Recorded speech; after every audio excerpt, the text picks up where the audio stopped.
Please welcome a former chair of the National Outdoor Ethics Committee, Eric Heiser.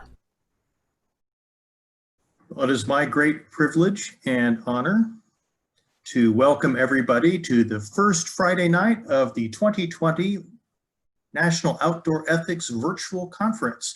This is the fifth conference that we've had as a national organization devoted to looking at scouting's outdoor ethics, and our very first virtual one. And so we are very pleased to have everyone here joining us in this exceptional event. And we are pleased as well that we have the ability to reach out to so many through the virtual media that we have all grown accustomed to during this time of the COVID pandemic. So let me welcome you. I am Eric Heiser. It was my privilege to serve as the first chair of the BSA Leave No Trace Task Force, which then became the National Outdoor Ethics Committee, which has been the group responsible for shepherding how scouting is going to look at teaching outdoor ethics and developing an outdoor ethic in the many youth and adults who participate in our movement. Tonight I have several purposes. I wish to talk a little bit about how we started in outdoor ethics in the Boy Scouts of America, and then I will cover some of the mechanics of the conference as well, such as how to ask questions, how to use some of the controls on the panel, and our schedule for this evening. But it is great to see so many people here who are ready to participate and learn more about scouting's outdoor ethics, where we've been, where we're going, and where we're going to find out new and great scientific information from the many panelists we have ready for you for this conference. Of course, scouting's outdoor ethics have not developed in just the last couple of years. We have had a long and rich history of outdoor ethics development. Way back at the very beginning of scouting, about the time that Baden-Powell began writing Scouting for Boys, and when scouting came over to the United States, there was a great deal of emphasis in some early scout leaders in nature study, with a thought that nature study was a way that youth would be able to become acquainted with God and with natural religion, which was one of the things that Lord Baden-Powell thought was an important way to address concerns about ethics at that time. And that rapidly developed through the influence of Ernest Thomas Seton and Greenbrier Bill here in the United States to have a very much of a nature and conservation orientation in the early years of our program. And as early as 1919, we can even begin to see the foreshadowing of modern leave no trace principles in some of Lord Baden-Powell's speech. For example, in BP's Outlook, he wrote in one of his articles to scouts across the world that upon breaking camp, leave two things behind you, nothing and your thanks. And so that dates back to 1919. So we have a long history of trying to minimize our impacts on the natural environment that we so much enjoy.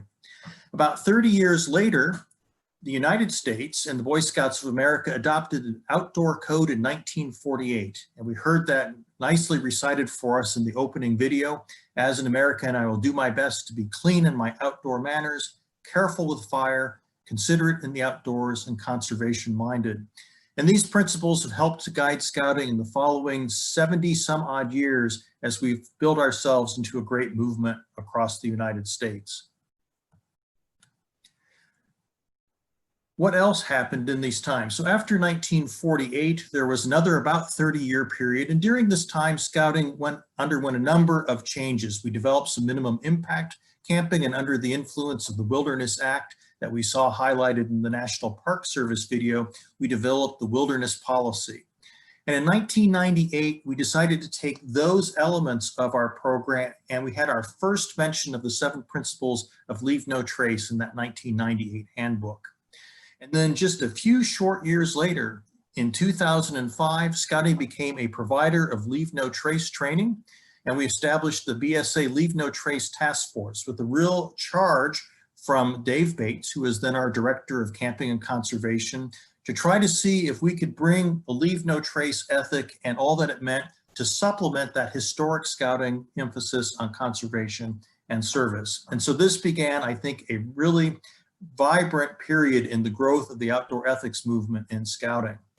And so from that period, with the start of the Leave No Trace Task Force, which is now our Outdoor Ethics Committee, we came full circle to the current Boy Scout Handbook and the Centennial Handbook, where we see that not only is Leave No Trace and outdoor ethics mentioned, but it's a full chapter in that handbook. It's an integral part of the Cub Scout program, the Scouts BSA program, and our venturing programs. And many of our councils already have in place outdoor ethics leadership.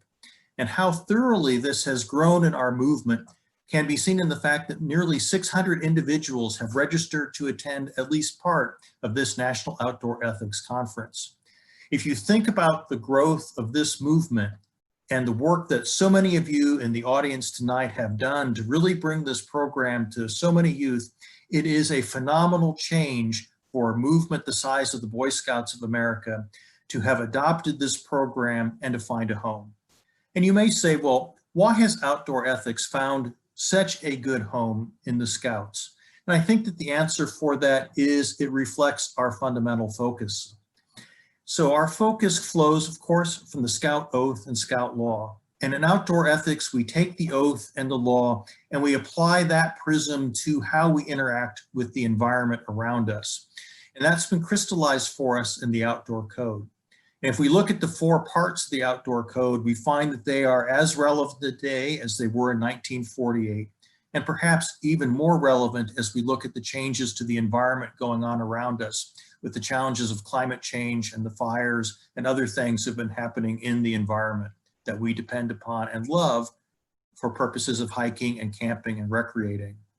And so we look at being clean in our outdoor manners and preserving that environment for the future. We look at being careful with fire and the other impacts that our presence in the environment can bring. We look at one that Scouting has brought, I think, to the outdoor ethics world, which is to be considerate in the outdoors, which is thinking about the impact of our own numbers on the experience of others around us. And we look at conservation-minded and what can we do as Scouts and individuals to improve the environment that we're working with. And from that idea of the focus on building character and building ethic, we come to this question of a land ethic. And many in the audience may say, well, what is the land ethic and what are we seeking to do with it? And the land ethic was a term coined by Aldo Leopold, and it fits very well with Scouting in this sense. And you can see a quote here from the Sand County Almanac, where he said, a land ethic reflects the existence of an ecological conscience. And this in turn reflects a conviction of individual responsibility for the health of the land. Health is the capacity of that land for self-renewal, and conservation is our effort to understand and preserve this capacity. Why this is important and why outdoor ethics has been successful in Scouting is that Scouting is about instilling the ability to make ethical and moral choices in young people. And outdoor ethics is simply an extension of that to the larger environment and posture around us. So that is why I think when we're working with our youth, we're seeking to do the same thing in Scouting and outdoor ethics, which is to help them develop their very own land ethic moving forward. So with that thought, I ask everybody to think about our mission, which is to instill the oath, the law, and the outdoor code in all of our outdoor endeavors and our members, to teach the principles of Leave No Trace and similar organizations as guides that we can use to help apply those principles going forward, to encourage our members to develop their own land ethic consistent with the heart of Scouting, and then, because all of us are always learning, to stay informed on the developing science so that we can be truly conservation-minded in our leadership with everything that we're doing. So with that, I hope that you will have an open mind as we look at the many great things that are in store for us, celebrating some of the great leaders and volunteers. We've talked a little bit about some of those. We'll meet many more of them tonight, be Dave Bates and Frank Riegelman, who has been our national advisors, some of our national chairs, will be coming up, and some very important folks such as Ben Lawhon from the Leave No Trace Center for Outdoor Ethics, and Dr. Jeff Marion, who is one of the great leading researchers in this area who's brought so much science to us. With this, I want to turn over to look a little bit at some housekeeping issues so that you can all get a good feel for how we're going to be carrying on this conference going forward. So first, we are going to have some QR codes with some special information on them. So if you have a cell phone that's able to take pictures of those, you can use that to record some of that information and get it right away. We have turned off the mics, the video, and chat for this in order to minimize disruptions on everybody's experience. But if you go to your Zoom screen, you'll see something that says Q&A. And that Q&A, if you click on it, will pop up and it will provide a space for you to type your questions in, and members of the panel or members of the staff will answer those, or else we'll even talk about them in some of the sessions as well. So please use this as an opportunity to ask the questions that you've had and to learn more about Scouting's outdoor ethics programs. We'll be recording this program as well, and those recordings should be available on outdoorethicsbsa.org. Probably about a week to week and a half after the conference, because it takes a little bit of time to get them cleaned up and presentation ready. And we'll be sending a conference follow-up email with all the pertinent links to the information that's being presented by the presenters. So finally, we also have an email, oeconference@outdoorethics-bsa.org, where you can always send questions about what you learned at this conference, or if you need an example or citation to something that one of our panelists has spoken to. Tonight's schedule, we've got at 8:30 to 9 o'clock Eastern Time, Frank Riegelman, the Director of Outdoor Programs and Properties, is going to be talking about some of the changes coming up to BSA National Council, and he'll be joined by our incoming BSA Outdoor Ethics Committee Chair, Scott Anderson. After Scott and Frank are over, we'll be moving to a National Outdoor Ethics Committee report and the presentation of the National Outdoor Ethics Distinguished Service Awards, which will be done by Dave O'Leary, who is the outgoing chair of the Outdoor Ethics Committee. We really want to thank Dave for all of his great work as the chair of the committee for the last several years. A lot of great things have been accomplished, and we're looking forward to his report. Tomorrow, we have two parts of this conference. In the morning, there's a section aimed at people who may be new to BSA's outdoor ethics, where you can ask questions and do some question and answer with the National Outdoor Ethics Committee members. And then the regular conference will be resuming at 1 o'clock with a welcome session and then a great section on recreation ecology by our very own Dr. Jeff Marion, bringing all that new science to us. And then always one of the highlights, Dana Watts, Ben Lawhon, and Andrew Leary from the Leave No Trace Center for Outdoor Ethics will be here to talk about some of the newest developments from the center as well. And then finally, our national leadership will be looking forward to what we can expect in outdoor ethics in the future.